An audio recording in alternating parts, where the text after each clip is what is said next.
کہ ختم نبوت زندہ باد، ختم نبوت زندہ باد، ختم نبوت زندہ باد، ختم نبوت زندہ باد۔ نبی کریم صلی اللہ علیہ وسلم کو جس امت کی طرف بھیجا گیا، یہ امت اگرچہ اسے عمر کم دی گئی، اگرچہ اس کو قد چھوٹا سا دیا گیا، مگر اس امت کو مقام اور مرتبہ، اس امت کو علم اور عقل، اور اس امت کو اخلاق جو عطا کیے گئے، دنیا کی پچھلی تمام امتوں کا نچوڑ اسے عطا کیا گیا۔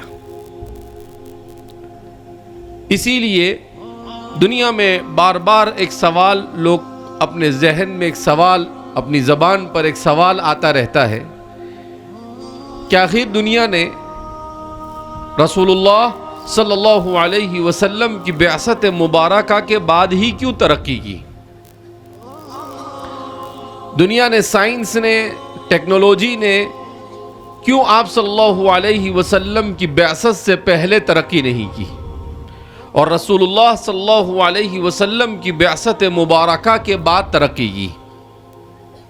حالانکہ اللہ رب العزت نے اس سے پہلے جن امتوں کو بھیجا، وہ امتیں ایسی تھی کہ ان امتوں کو ڈیل ڈول بھی بہت زیادہ دیا گیا۔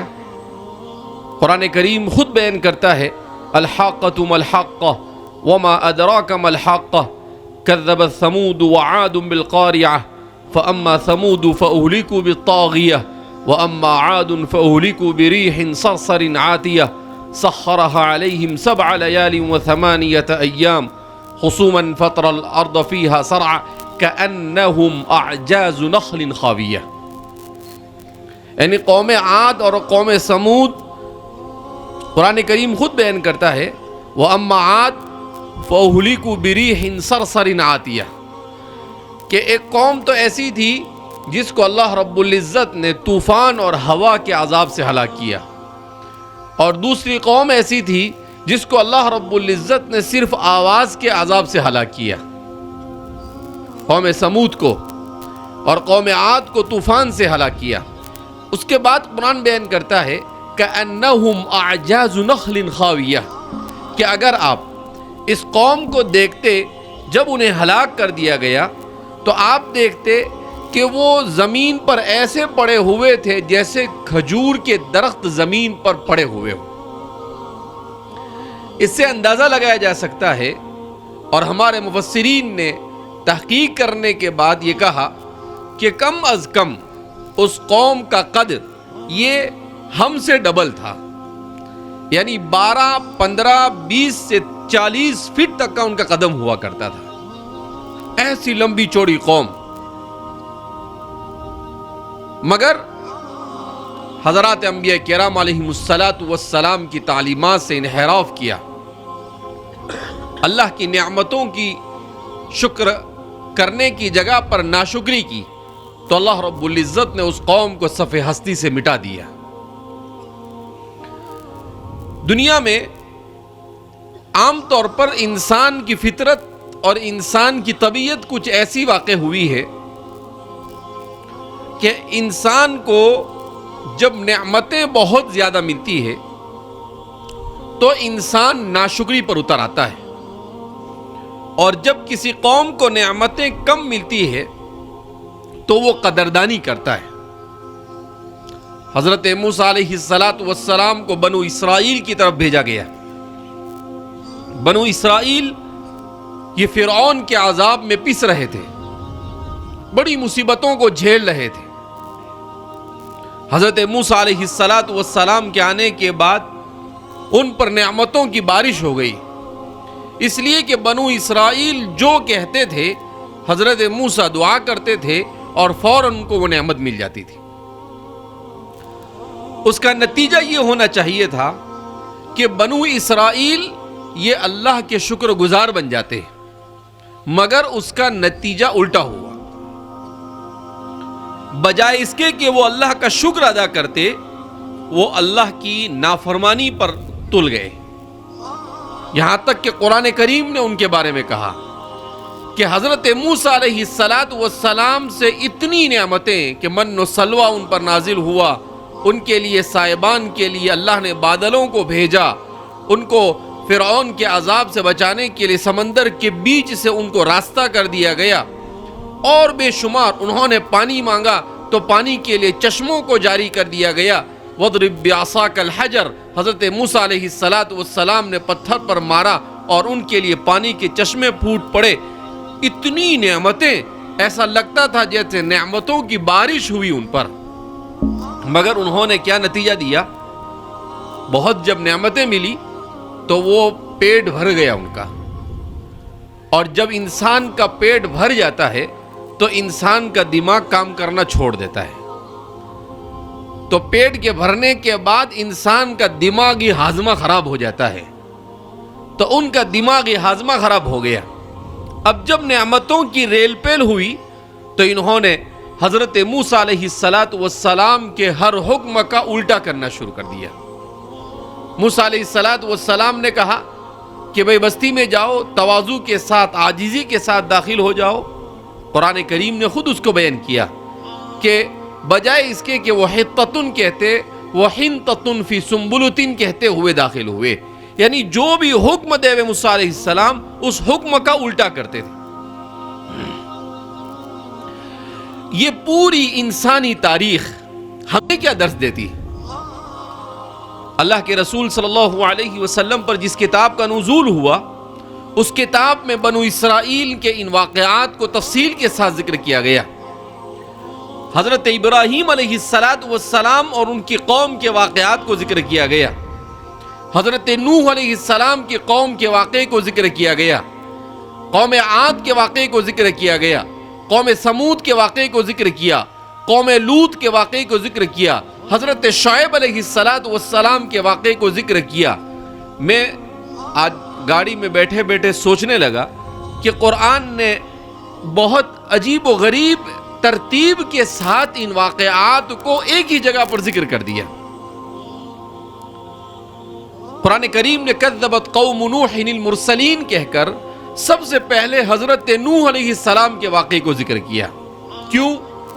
اس لیے کہ انسانی تاریخ میں سب سے پہلے شرک، جس کو قرآن نے کہا ان الشرک لظلم عظیم، کہ شرک یہ سب سے بڑا جرم ہے کہ اللہ کے ساتھ اس کی الوہیت اور ربوبیت میں کسی کو شریک ٹھہرایا جائے. تو اس شرک کے سب سے بڑے جرم کے مجرم کون ہوئے؟ قوم نوح. اللہ نے سب سے پہلے کذبت قوم نوح المرسلین کہہ کر قوم نوح کے اس واقعے کو ذکر کیا کہ انہوں نے شرک کیا. اور اس شرک کے نتیجے میں کیا ہوا؟ جبکہ اللہ نے ان کو کتنی عمر عطا فرمائی تھی؟ قوم نوح کی عمر یہ 800 900 1000 اور 1500 سال کی عمر ہوتی تھی ان کی. 950 سال تو دعوت کا کام حضرت نوح علیہ السلام نے کیا. وَلَبِثَ فِي قَوْمِ، قرآن کریم نے خود بیان کیا الف سنۃ الا 50 عاما، کہ 1000 میں 50 کم، 950 سال وہ رہے. اتنی لمبی عمریں ان کی ہوتی تھی. مگر اتنی طویل عمر ملنے کے بعد انہیں ہونا یہ چاہیے تھا کہ وہ اللہ کی شکر گزاری کرتی، وہ اللہ کی ناشکری پر اتر آئی. حضرت نوح علیہ السلام کے پورے واقعے کو سورہ نوح میں ذکر کیا گیا. قال نوح، حضرت نوح علیہ السلام نے کہا دعوت قومی لیلا ونہارا ولم یزدہم دعائی الا فرارا، کہ میں رات دن ان کو بلاتا رہا مگر یہ توحید کی طرف نہ آ کر مجھ سے بھاگتے رہے. حضرت نوح علیہ السلام نے ان سے کہا استغفروا ربکم انہ کان غفارا، اللہ سے اپنے گناہوں کی معافی مانگو. کیا ہوگا؟ یرسل السماء علیکم مدرارا، تم پر اللہ موسلا دھار بارش برسائے گا اور سب نعمتیں تمہیں ملے گی. مگر انہوں نے ایک نہ سنی.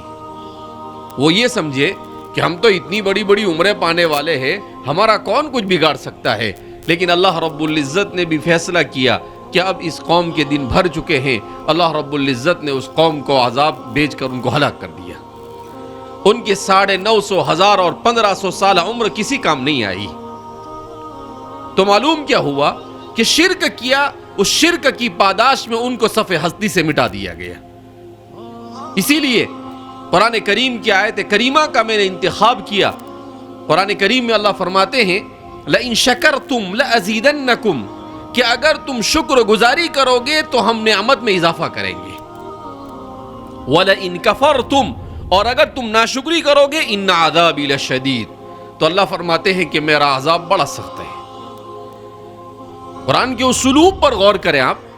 قرآن نے ایسا نہیں کہا کہ میں فلاں عذاب دیتا ہوں، میں یہ عذاب نہیں، ان عذابی لشدید، کہ ناشکرا جیسا ہوگا اس کو ویسا عذاب دینا میں نے اپنے ذمے رکھا ہے، مگر اس کے لیے مخصوص عذاب کا ذکر نہیں کیا۔ اس کا مطلب ناشکروں پر متعدد قسم کے عذاب آ سکتے ہیں، کسی ایک عذاب سے نہیں، بہت سارے عذابوں میں اللہ رب العزت اسے مبتلا کر سکتا ہے۔ تو اس طرح سے انسانی تاریخ میں شرک ہوا، اس شرک کی پاداش میں انہیں ہلاک کیا گیا، قرآن نے اس کو ذکر کیا۔ اس کے بعد قرآن کریم نے کہا، حضرت ہود علیہ السلام کے بارے میں ذکر کیا، کذبت عاد المرسلین اذ قال لهم اخوهم ہود الا تتقون، کہ قوم عاد نے اپنے نبی ہود کی تکذیب کی۔ اب قوم عاد کیا تھی؟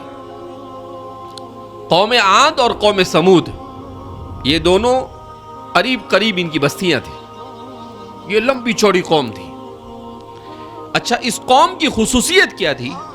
آج کا 21ویں صدی عیسوی کا انسان یہ سمجھتا ہے کہ اس سے بڑا انجینئر دنیا میں پیدا نہیں ہوا، مگر قرآن نے قوم عاد اور قوم سمود کے جس واقعے کو ذکر کیا اس سے ثابت ہوتا ہے کہ آج کے 21ویں صدی کے انجینئر سے زیادہ زبردست انجینئرنگ کا اگر کوئی ماہر تھا اور کوئی آرکیٹیکٹ ہو سکتا تھا اور کوئی بہترین قسم کے بلڈر ہو سکتے تھے تو وہ قوم عاد اور قوم سمود تھی۔ اذا بطشتم بطشتم جبارین، قرآن کہتا ہے کہ اللہ نے انہیں ایسی طاقت عطا فرمائی تھی، تنحتون من الجبال بیوتا فارہین، کہ وہ پہاڑوں میں اپنے ہاتھوں سے، سننے جیسی بات ہے، اپنے ہاتھوں سے بغیر کسی لوہے اور بغیر کسی آج کے ہمارے زمانے کی ڈرل مشین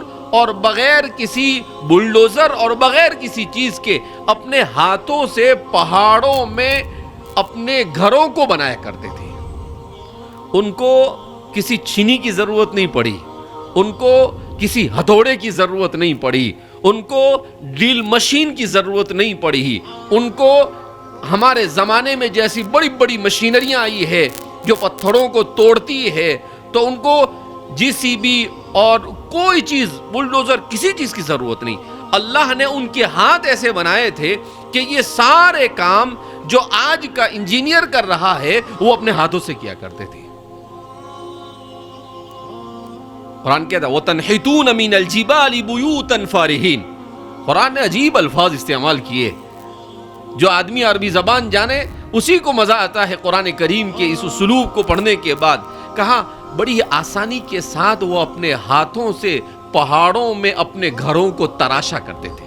قرآن کہتا ہے اور تم اپنے گھروں کو تراشتے ہو، یعنی جیسے چھوٹے بچے مٹی کے اندر میں اپنے گھر کو بناتے ہیں۔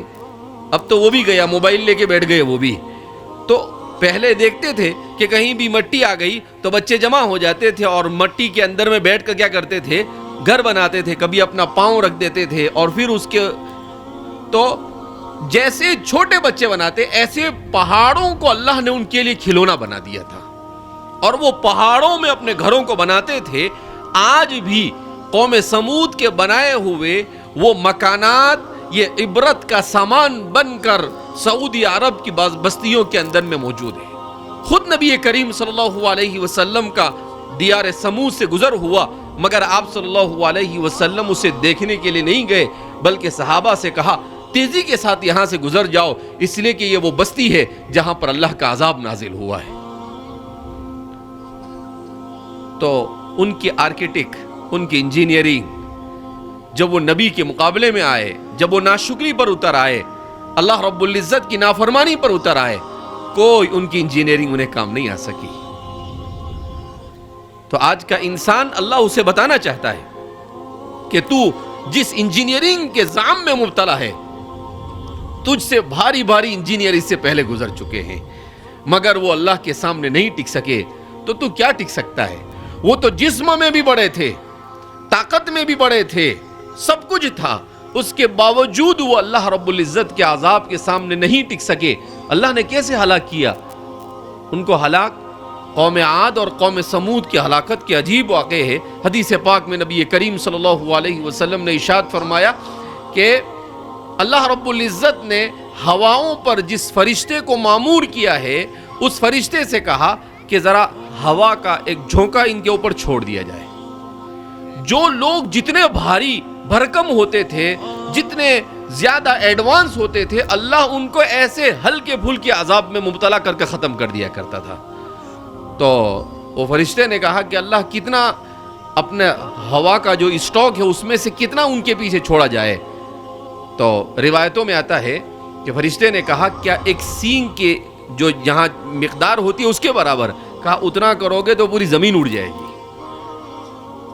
تو فرماتے ہیں ایک سوئی کے ناکے کے برابر جگہ کو کھول دیا جائے، ہوا کے خزانے سے اسے کھول دیا گیا۔ اور پھر قرآن کریم کہتا ہے ریح صرصر عاتیہ سخرها علیہم 7 لیال، 7 دنوں تک ان کی بستیوں پر ہوا کا طوفان چلتا رہا، اور ایسا چلتا تھا، قرآن کریم کو بیان کرتا ہے کہ وہ ان کو ایسا اٹھاتا تھا زمین سے، اور اٹھانے کے بعد اوپر لے جاتا تھا، اور 2 لوگوں کو اس طریقے سے ایک دوسرے کے سروں کو ٹکراتا تھا اور پھر زمین پر دے مارتا تھا۔ اور اللہ کہتے تھے آپ لے کر آ، تیری کون سی انجینئرنگ اور تیری کون سی طاقت اور تیری کون سی لمبی عمریں اور تیرا کون سی جو ہو سکتا ہے کر لے، اللہ کے سامنے کون ٹک سکتا ہے؟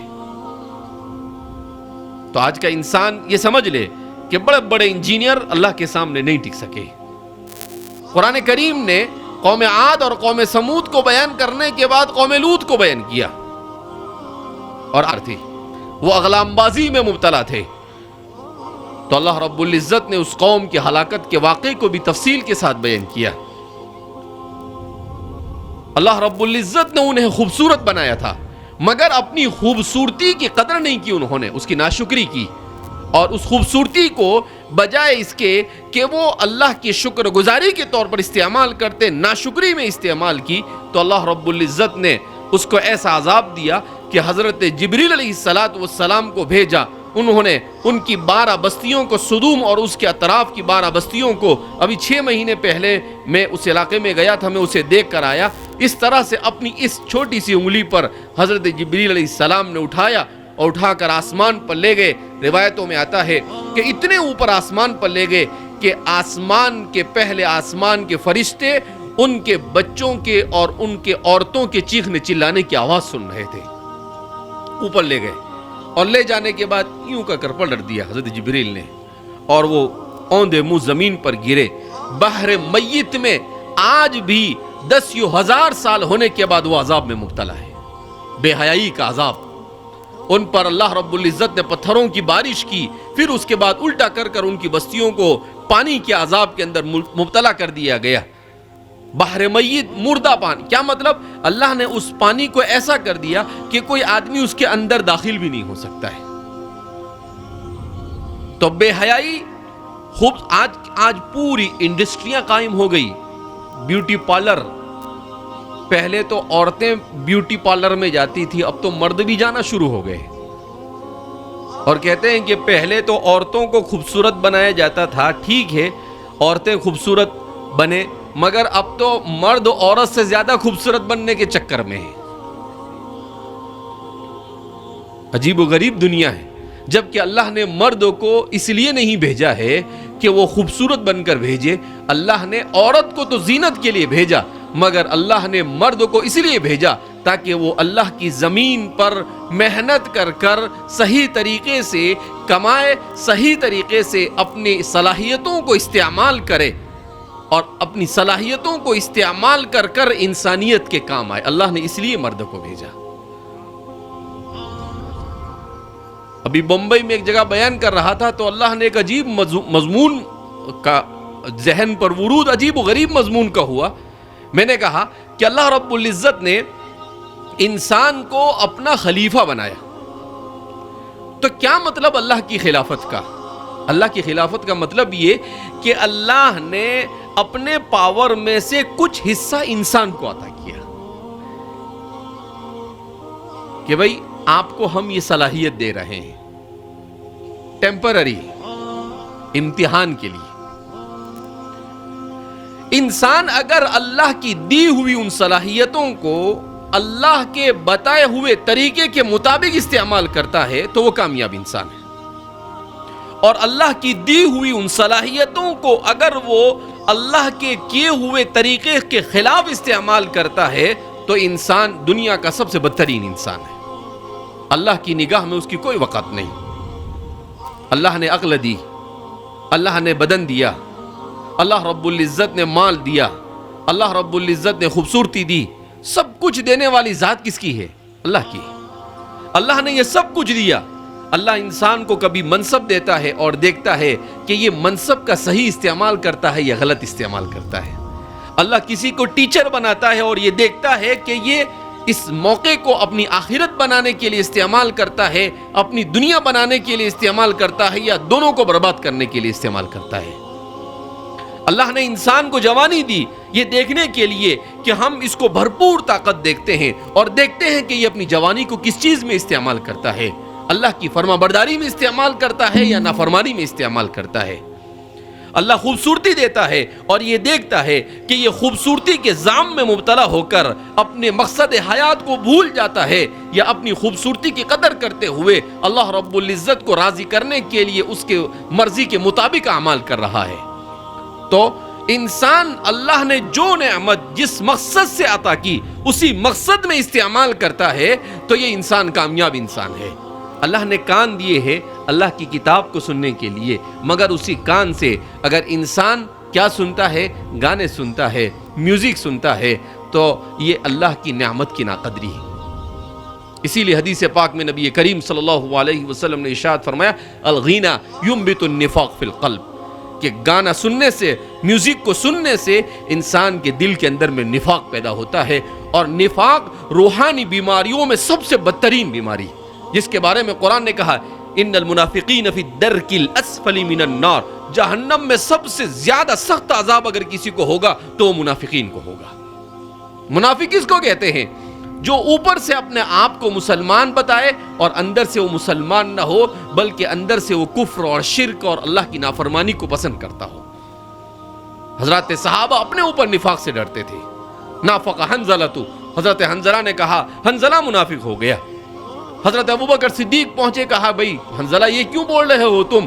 کہا کہ اللہ کے رسول کی مجلس میں بیٹھتے ہیں تو ہم یہ سوچتے ہیں کہ اب دنیا کو چھوڑ کر صرف آخرت کے لیے کریں گے، مگر جب دنیا کی طرف آتے ہیں تو پھر دوبارہ ہم دنیا میں مشغول ہو جاتے ہیں، تو یہ مجھے تو ایسا لگتا ہے کہ نفاق ہے.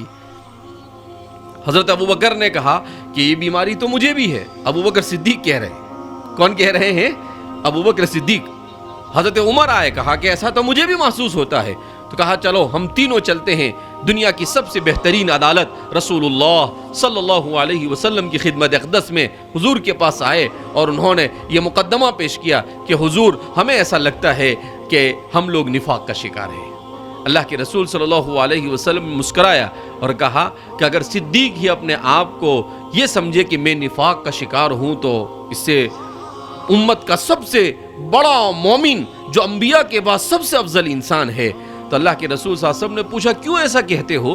تو انہوں نے کہا اللہ کے رسول صلی اللہ علیہ وسلم ہمیں ایسا محسوس ہوتا ہے کہ ہم جب آپ کی مجلس میں ہوتے ہیں تو ایسا سوچتے ہیں دنیا چھوڑ دے، پھر جاتے ہیں تو پھر دنیا میں لگ جاتے ہیں. حضور نے مسکرایا اور اللہ کے رسول صلی اللہ علیہ وسلم نے کہا کہ میری مجلس میں رہتے ہوئے جو کیفیت تمہارے پر ہوتی ہے اگر یہی کیفیت تمہاری بعد میں بھی باقی رہے تو آسمان سے فرشتے اتر کر راستوں پر تم سے ملاقات کرنا شروع کر دیں گے. کہا یہ تو دنیا ہے، یہ دنیا کھینچتی ہے اپنے طرف، لیکن اپنے دل میں اس احساس کا ہونا کہ کہیں میں منافق تو نہیں ہو گیا، یہ سچے اور پکے مومن ہونے کی علامت ہے. اور اپنے آپ کو یہ سمجھ لینا کہ میں تو مومن ہوں، ماں باپ مسلمان ہے، میں مسلمان گھر میں رہتا ہوں، بیوی مسلمان، بچے مسلمان، میں سب کچھ، اور میرا کیا ہونے والا ہے؟ تو اپنے ایمان اور اسلام پر مطمئن ہونے والا اس کے بارے میں ڈر لگتا ہے کہ کہیں وہ نفاق کا شکار نہ ہو جائے۔ اسی لیے کہتے ہیں ایمان بین الخوف والرجا، ایمان نام ہے خوف اور رجا، امید اور خوف کے درمیان، کہ انسان کو ڈر لگا رہے۔ اسی لیے حضرت عمر فرماتے ہیں خدا پاک کی قسم اگر اللہ قیامت کے دن یہ اعلان کر دے گا کہ سارے کے سارے لوگ جہنم میں ڈال دیے جائیں گے، صرف ایک آدمی کو جنت میں ڈالوں گا، تو مجھے امید ہوگی کہ ہو سکتا ہے وہ ایک آدمی میں ہوں۔ اس کو امید کہتے ہیں۔ اور اگر اللہ یہ اعلان کر دے کہ سارے کے سارے لوگوں کو جنت میں ڈال دیتا ہوں اور صرف ایک آدمی کو جہنم میں ڈالوں گا، تو مجھے یہ خوف ہوگا کہ کہیں وہ بھی میں ہی ہوں۔ الایمان بین الخوف والرجا۔ آج اپنے ایمان کو دیکھنے کی ضرورت ہے کہ ہمارا ایمان بھی اس درجے کا ہے یا نہیں۔ مطمئن ہونا یہ ہلاکت کی علامت ہے، اور ڈرتے رہنا یہ اس بات کی علامت ہے کہ ایمان کی حرارت باقی ہے۔ تو بہرحال اس کے بعد چوتھے نمبر پر حضرت شعیب علیہ السلام اصحاب الایکہ کو ذکر کیا۔ اصحاب الایکہ کون؟ یہ بڑے بڑے بزنس مین تھے۔ اصحاب الایکہ بڑے تاجر تھے، اور ان کے یہاں پر کیا ہوتا تھا، تاجر تو بہت بڑے تھے مگر ڈنڈی مارو قوم تھی۔ ڈنڈی مارنا سمجھتے ہیں؟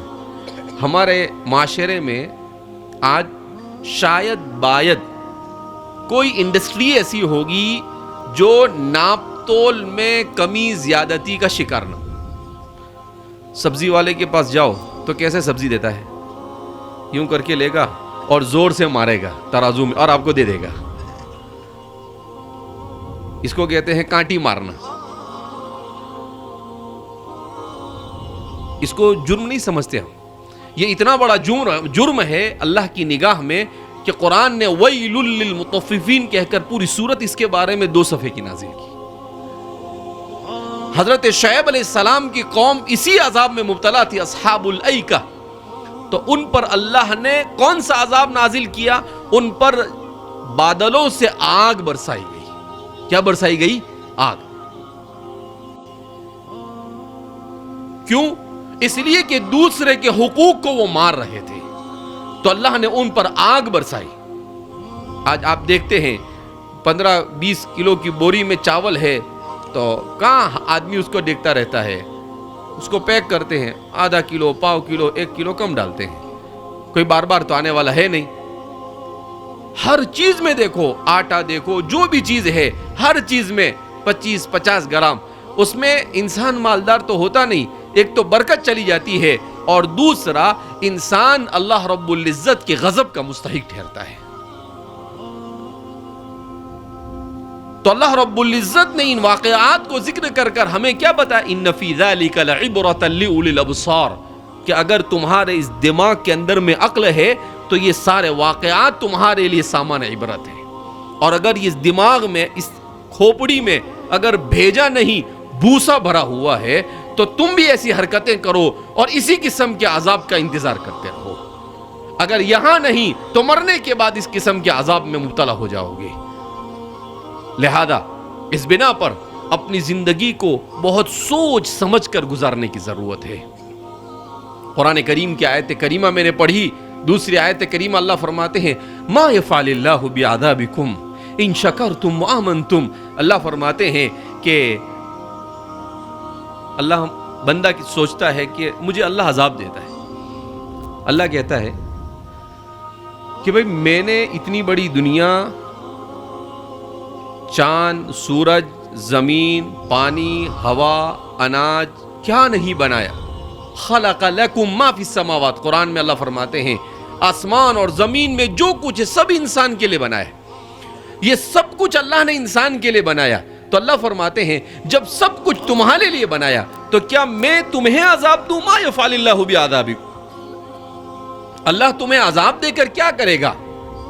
کیا مطلب؟ اللہ کہتا ہے کہ مجھے تمہیں عذاب دینے کا شوق نہیں ہے، میں تمہیں عذاب دے کر مجھے اچھا نہیں لگتا ہے، لیکن 2 کام اگر تم کرو گے، اللہ فرماتے ہیں کہ تمہیں کوئی کسی قسم کا عذاب نہیں ملے گا. کہا کیا؟ ان شکرتم وآمنتم، اگر تم شکر گزاری اختیار کر لوگے اور اپنے ایمان کو مضبوط اور مستحکم کر لوگے. کہا شکر، صفت شکر اور صفت ایمان، یہ دو صفتیں اگر آپ کے اندر آ گئی تو آپ دنیا میں بھی اور آخرت میں بھی اللہ کے عذاب سے محفوظ ہو جائیں. کہنے کے لیے تو بہت آسان ہے مگر کرنے کے لیے بہت مشکل ہے. اسی لیے اللہ فرماتے ہیں وَقَلِيلٌ مِّنْ عِبَادِيَ الشَّكُورُ، میرے بندوں میں بہت کم ہے جو شکر گزاری کی صفت سے متصف ہے. کس کو کہتے ہیں شکر گزاری؟ شکر کے دو طریقے ہیں، ایک ہے شکر باللسان اور دوسرا ہے شکر بالعمل. شکر باللسان کا مطلب کیا ہے؟ اللہ نے نعمت دی آپ کو، 10,000 کے بجائے 15,000 کسی مہینے میں مل گئے تو آپ نے کہا الحمدللہ، یہ تو زبان سے شکر ہوا. مگر اس 15,000 کو آپ نے اللہ کی مرضی کے مطابق کمایا اور اللہ کی مرضی کے مطابق خرچ کیا تو اس کو شکر بالعمل کہتے ہیں. اس کو کیا کہتے ہیں؟ شکر بالعمل. اللہ نے آپ کو علم دیا، آپ نے اس علم پر عمل کیا، دوسروں کو اس پر عمل کرنے کے لیے آمادہ کیا تو آپ نے گویا کہ علم کی شکر گزاری کی. تو جو نعمت اللہ نے دی اسے آپ نے اسی مصرف میں استعمال کیا تو اللہ کی نعمت کا آپ نے شکر ادا کیا. اور اگر آپ نے اس کو اس مصرف میں استعمال نہیں کیا، اللہ فرماتے ہیں کہ ناشکری مجھے پسند نہیں. اس لیے آج ہمارا معاشرہ یہ ناشکری کے مرض کا شکار ہے. تھوڑا سا کچھ ہوا نہیں انسان کو کہ انسان واویلا مچانا شروع کر دیتا ہے.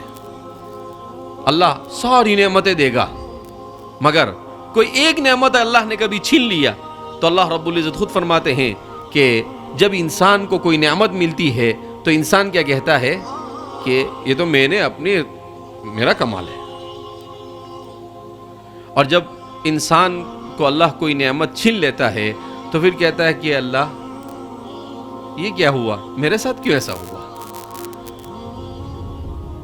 تو اللہ رب العزت دنیا میں نعمت کو چھینتا ہے تو انسان کا امتحان لیتا ہے کہ نعمت کے چھین جانے پر یہ صبر کرتا ہے یا نہیں. اگر صبر کیا تو کامیاب، اور اگر شکوہ شکایت کرنا شروع کیا اس کا مطلب یہ ہے کہ اللہ کے امتحان میں وہ فیل ہو گئے. ساری دنیا کو بتاتے پھرتا ہے کہ مجھے یہ ہو گیا، مجھے فلاں ہو گیا، مجھے ڈھمکا ہو گیا. حضرت یعقوب علیہ السلام کی کتنی پیاری سنت بیان کی. ان کا سب سے چہیتا بیٹا ان سے جدا ہو جاتا ہے تو وہ لوگوں سے شکایت کرنے کے بجائے کیا کہتے ہیں؟ انما اشکو بثی وحزنی الی اللہ. اے اللہ، میں اپنے غم کی شکایت تیرے ہی طرف تجھے ہی کرتا ہوں کہ تیرے علاوہ اور کون ہو سکتا ہے میرے اس غم کو سننے والا. یہ ہے طریق انبیاء. قرآن نے ان قصوں کو، ان سٹوریوں کو اور ان کہانیوں کو اس لیے نہیں ذکر کیا کہ انسان صرف کہانی کے طور پر اسے سنے، بلکہ قرآن نے اس لیے اسے ذکر کیا کہ انسان اس سے سبق سیکھے. انما اشکو بثی وحزنی الی اللہ، میں میری ساری تکلیف سوائے اللہ کے کسی اور کے سامنے بیان نہیں کرتا. اور جب اللہ کے سامنے بیان کرے تو دو میں سے کوئی ایک راستہ، یا تو اللہ اس غم کو دور کر دے گا یا اللہ اسے صبر کی توفیق عطا فرمائے گا. اور جب وہ صبر کرے گا تو مرنے کے بعد والی زندگی میں بلکہ مرنے سے پہلے اس کو صبر کا پھل اللہ عطا فرمائے. حضرت یعقوب علیہ السلام نے صبر کیا. اللہ کو صرف اللہ سے کہا کہ اللہ میرا غم تو ہی جانتا ہے، میرے دل میں کیا چل رہا ہے، میرے ذہن و دماغ پر کیا کیفیت ہے یوسف کی جدائی کی. اللہ نے کیا کیا کہ اللہ رب العزت نے یوسف علیہ السلام کو ان کی زندگی میں ایسے لوٹایا کہ یوسف علیہ السلام مصر کے بادشاہ ہے اور حضرت یعقوب اپنے پورے خاندان کے ساتھ اس بادشاہ کے محل میں پہنچ جاتے ہیں. یہ ہے صبر کا پھل میٹھا ہوتا ہے. دنیا ہی میں اللہ رب العزت نے انہیں صبر کا پھل کیا کیا؟ عطا فرمایا. اور آخرت میں تو ملے گا، وہ تو الگ ہے. تو صبر، اس کا زمانہ کتنا ہی لمبا ہو مگر اس کا پھل بڑا میٹھا ہوتا ہے.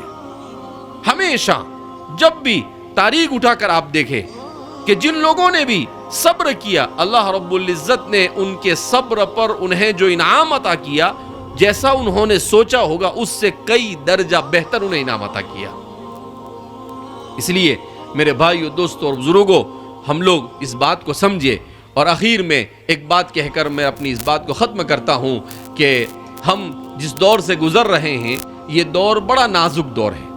اس دور کو اللہ کے رسول صلی اللہ علیہ وسلم نے فتنوں کے دور سے تعبیر کیا ہے کہ میری امت پر طرح طرح کے فتنے آئیں گے، مگر قربان جائیے رسول اللہ صلی اللہ علیہ وسلم کی ذات اقدس پر، حضور نے فتنوں سے ڈرایا نہیں، بلکہ حضور نے فتنوں کے زمانے میں انسان کو حوصلہ افزائی کی۔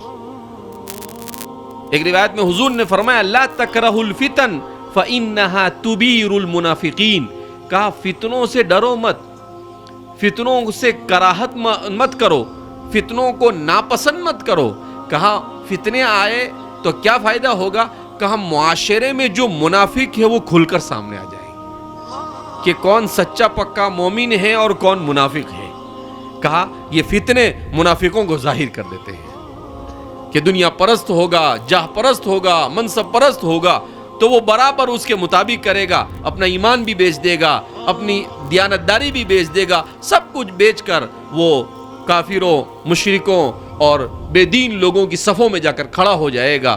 تو سمجھ میں آ گیا کہ ہاں فتنے نے منافق کو ظاہر کر دیا۔ کہیں پر اللہ کے رسول صلی اللہ علیہ وسلم نے ارشاد فرمایا کہ العبادۃ فی الحرج، کہ فتنوں کے زمانے میں عبادت کرنے والے کو، حضرات صحابہ کو مخاطب کرتے ہوئے حضور نے فرمایا کہ فتنوں کے زمانے میں جو لوگ عبادت کریں گے انہیں اللہ تم جیسے لوگوں کی 70 عبادت کے برابر ثواب عطا فرمائیں گے۔ حضرات صحابہ فرماتے ہیں کہ ہمارے جیسی 70 یا ان کے جیسے؟ کہا نہیں تمہارے جیسے۔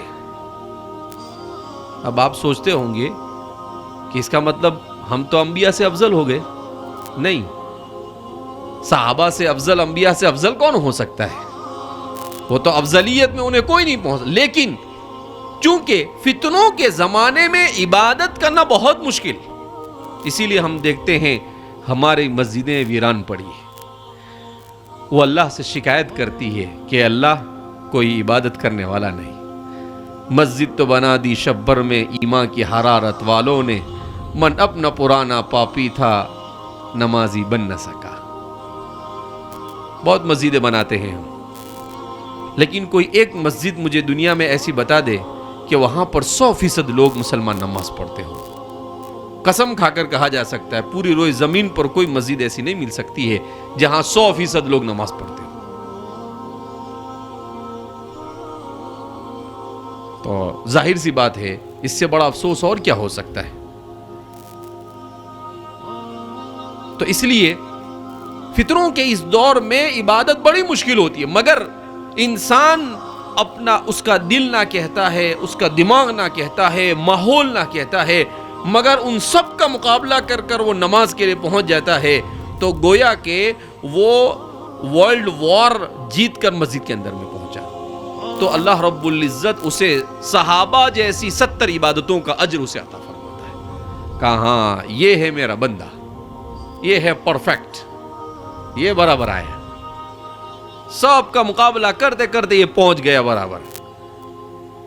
ورنہ کوئی نکلتا ہے راستے میں کسی کے ساتھ موبائل دیکھنا شروع کر دیتا ہے، کوئی نکلتا ہے راستے میں کسی مجلس میں بیٹھ جاتا ہے، کوئی نکلتا ہے کسی دکان میں گھس جاتا ہے، تو کہیں نہ کہیں اسے کوئی نہ کوئی شیطان پکڑ کر اپنے ساتھ بٹھا لیتا ہے، یا اس کا شیطان اس کو وہاں پر جا کر بٹھا دیتا ہے، مگر سب کا مقابلہ کر کر پہنچتا ہے۔ بعض روایتوں میں حضور نے فرمایا کہ جو فتنوں کے زمانے میں میری سنت کو زندہ کرے گا اس کو 70 شہیدوں کا اجر ملے گا۔ کتنے شہیدوں کا؟ 70 شہیدوں کا۔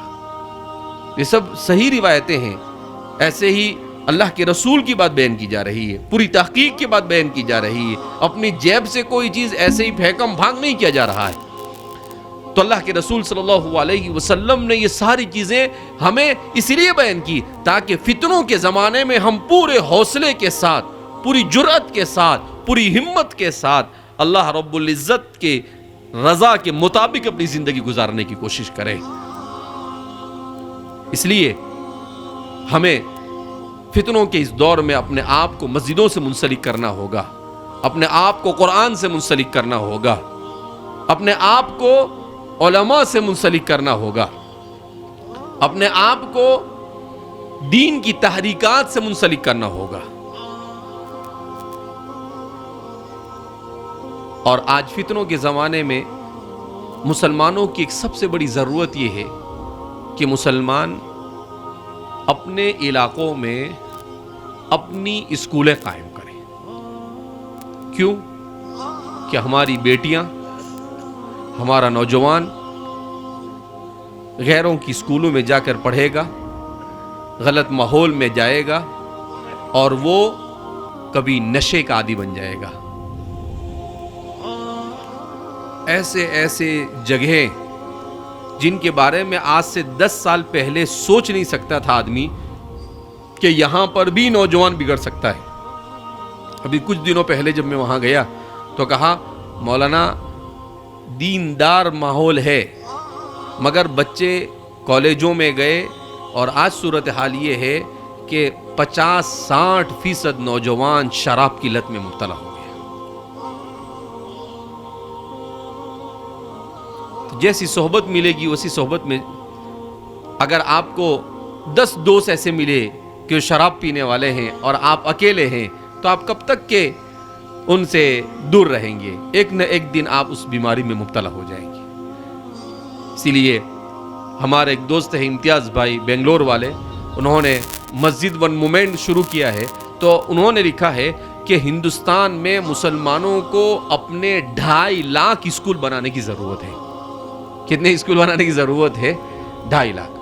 کیوں؟ اپنے بچوں اور اپنی نسلوں کے ایمان کو بچانے کے لیے. تو اس لیے بڑی سنجیدگی کے ساتھ اس چیز پر غور کیا جائے کہ کیسے ہم اپنی تعلیم, اور اب جو نیو ایجوکیشن پالیسی آئی ہے اس پالیسی میں اتنی چھوٹ ہے کہ آپ آسانی کے ساتھ ان چیزوں کو کر سکتے ہیں. اور آپ کے محلہ بڑا ہے, مسلمان ہے, 10-20 مسلمان ایسے ہیں جو پیسے نکال سکتے ہیں, 10-20 ایسے ہیں جو کچھ کم نکال سکتے ہیں, دوسرے تھوڑے تھوڑے نکال سکتے ہیں. تو اس کو منظم بنا کر اپنا اسکول ہم خود بنائیں اور کچھ امانت داری کے ساتھ ان اسکولوں کو صحیح اسلامی طرز کے اوپر اسے چلائیں تو آئندہ ہماری نسلیں ہمیں دعا دے گی, جیسے آج ہم ان لوگوں کو دعا دیتے ہیں جنہوں نے مدارس کو شروع کیا, جنہوں نے دعوت و تبلیغ کو شروع کیا. اگر آج ہم اسکول اور کالج اپنے بناتے ہیں اپنے ماحول میں تو آئندہ آنے والی نسل ہمیں دعا دے گی. اور اگر ہم نے یہ کام نہیں کیا تو آئندہ آنے والی نسل یہ کہے گی کہ ہمارے آباء و اجداد نے ہمارے لیے کچھ نہیں کیا اور ہمیں کفر اور شرک اور ارتداد کے سمندر کے حوالے کر دیا. اس کا ذمہ دار ہم. تو اس لیے ان مسائل کو سیریسلی اور ترجیحی طور پر اور انتہائی اس کو, جیسے بہت بیمار ہوتا ہے تو جیسے اس کو ICU میں جا کر رکھ دیا جاتا ہے, آج ہم اسی سچویشن کے اندر میں داخل ہو چکے ہیں. اس لیے میرے بھائیو, دوستوں اور بزرگوں, ان مسائل پر غور کریں. میں نے ابھی اس سے پہلے بھی ایک بیان میں ایک جگہ پر کہا کہ مولانا عبد الکریم پاریک صاحب کے حالات میں نے پڑھا, مرحوم کے حالات میں. وہ کہتے ہیں کہ میرے گھر میں ایک غیر مسلم دلت عورت یا کسی بچھڑے سماج سے تعلق رکھنے والی عورت جھاڑو پوتا کرنے کے لیے آتی. وہ عورت روزانہ آئے تو اس کے ہاتھ میں پیپر. تو کہتے ہیں کہ مجھے تعجب ہوا. تو میں نے ایک دن اس سے پوچھا کہ بیٹا آپ کو مراٹھی پڑھنا آتی ہے؟ تو اس نے کہا نہیں, مجھے پڑھنا نہیں آتی. کہا یہ پیپر تم روزانہ کیوں لے کر آتی ہو؟ تو اس نے کیا جواب دیا معلوم؟ جھاڑو پوتا لگانے والی عورت نے کہا یہ میرا سماج نکالتا ہے. یہ پیپر اس لیے میں خرید کر آتی ہوں کہ یہ پیپر 2 روپے کا پیپر ہے, اس پر 1 روپیہ 1.5 روپیہ خرچ ہوتا ہے, 50 پیسے یا 1 روپیہ بچ جاتا ہے. تو میری سماج کے بچوں کو پڑھائی کے لیے, ان کی اسکول کے لیے, ان کی کالج کے لیے ہمارے سماج کے لوگ جمع کرتے ہیں. تو میرا کم سے کم سال بھر میں, مہینے بھر میں